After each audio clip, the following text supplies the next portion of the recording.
బీసీలకు 42% రిజర్వేషన్ అమలు చేయాలని హైకోర్టులో పిటిషన్ వేస్తే దాన్ని తిరస్కరించింది. అదేవిధంగా సుప్రీంకోర్టు కూడా పోవడం జరిగింది. ఈరోజు బీసీలకు రిజర్వేషన్ 42% రిజర్వేషన్ అమలు చేయాలని ఎస్ఎఫ్ఐ సంఘం తరఫున, సిపిఎం పార్టీ తరఫున ప్రతి విద్యార్థి సంఘాలు, అన్ని రాజకీయ పార్టీలు మద్దతుతో ఈరోజు రాష్ట్రవ్యాప్త బంద్కు పిలుపునియడం జరిగింది. దీని బంద్కు మన అందరం సహకరించాలి. బీసీలకు రిజర్వేషన్ 42% అమలు చేయాలి.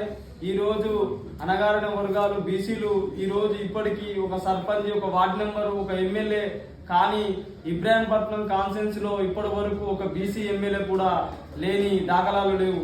ఒక బీసీ రిజర్వేషన్ వస్తే ఇబ్రాహీంపట్నంలో ఒక ఎమ్మెల్యే అయ్యే అవకాశం ఉంటుంది. కాబట్టి మనం అందరము బీసీలకు రిజర్వేషన్ చేయేంత వరకు పోరాటం చేయాల్సిందిగా కోరుకుంటున్నాం.